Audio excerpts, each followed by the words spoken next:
अंतरिक्ष में प्लॉट काटने की तैयारी कर रहा है। सागर की गहराई को नाप लिया, शिक्षा की कितनी विधाएं बढ़ गई, किंतु अगर एक कला नहीं आई।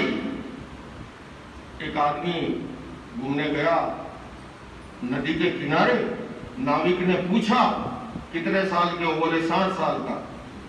नाव चलने लगी, थोड़ी देर में वो प्रोफेसर साहब थे, उनके भीतर का अहंकार जागने लगा। फटे आ रहे गरीब था नाविक, तो पूछे रे 60 साल का हो गया, ये बता साइकोलॉजी जानता है नहीं? उसने कहा साहब साइकोलॉजी तो मुझे नहीं आती। बोले 60 वर्ष का हो गया, अभी तेरे को साइकोलॉजी नहीं आती? तेरी आधी जिंदगी धूड़ी में गई, मिट्टी में गई। उसने कहा साहब गई तो गई। थोड़ी देर हुई, साहब ने कहा अच्छा ये बता बायोलॉजी जानता है कि नहीं? इसने कहा साहब ये फिर कौन सी बीमारी है, मैंने तो नाम ही आज सुना। बोले 60 वर्ष का हो गया, अभी तक तुझे बायोलॉजी नहीं आती? तेरी आधी जिंदगी और की।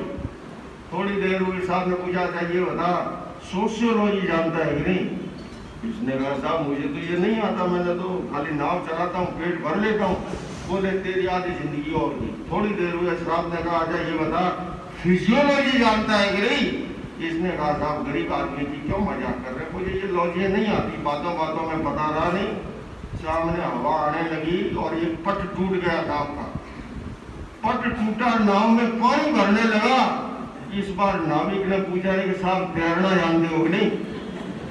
बोले तैरना तो नहीं आता। तो बोले मेरी तो 4 बार में गई थी, आपकी एक ही बार में जा रही। और बोली मेरी तो कम से कम भारत माता की मिट्टी में गई, पर आपकी तो ठंडे पानी में जा रही है।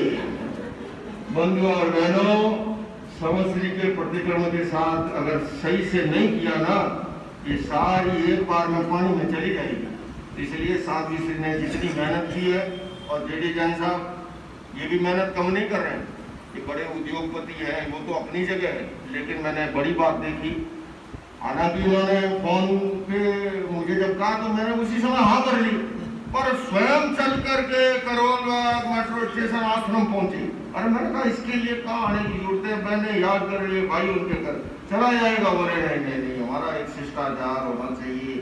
तो ये एक बड़ी बात होती है श्रावकों में। पुराने जो हमारे प्राचीन श्रावक है, ये बड़ी विशेषता है। तो जेडी जैन और कितने आने के बाद चिंतित कि महाराज साहब होगा, आपको क्या लिखाएं, आप कहाँ बैठेंगे, बिठाएं, हम आपको पट पे रखे, ऊपर रखे, सोफे पे। मैंने कहा सुनो मेरी बात, मैं बिल्कुल महावीर को जीता हूँ, महावीर की लॉजिक, महावीर की जो दर्शन है ना। मैंने कहा मैं अपने बहनों के घर पर समता के रथ पे सवार होकर आ रहा हूँ, आप मुझे फर्श पे बिठा लो, अर्श पे बिठा लो, मुझे कोई फर्क नहीं पड़ता। क्यों? मुक्ति जो होगी वो समता के रथ पे सवार होने से होगी। पट पे आप मुझे फेविकोल से चिपका लो, उससे मुक्ति नहीं हो रही।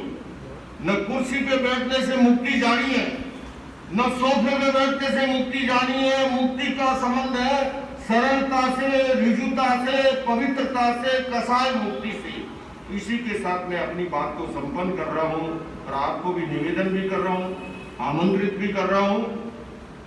इन्होंने 9 सितंबर की बात कही कर्नल साहब ने, मैं उससे आगे की एक बात और कह रहा हूँ। हालांकि एक प्रिय सूचना है, अपनी संस्था अहिंसा विश्व भारती द्वारा आयोजित एक कार्यक्रम में भारत के राष्ट्रपति महामहिम रामनाथ कोविंद 26 सितंबर को आने वाले हैं। तो जैन साहब ये आपका दायित्व है, जिनको भाग लेना हो ना 2 बातें करनी पड़ेगी। उनका फुल पोस्टल एड्रेस जो है आपको भेजना होगा, तो वहां से विधिवत कार्ड बन के आएगा, क्योंकि सुरक्षा का एक सिस्टम प्रोटोकॉल होता है। फिर एंड टाइम पे फिर कहोगे अरे आप कैसे आए थे, हम तो आ गए, हमारी एंट्री नहीं होगी, तो वैसा नहीं हो पाएगा। और जिनको भाग लेना हो, जिनके पास समय हो, वो सूची बना के उपलब्ध कराएंगे, तो आराम से उस कार्यक्रम में भाग ले सकेंगे। पूरे में सात्विक ग्रंथ के प्रति मुझे नहीं पता था कि आप इतनी सरलता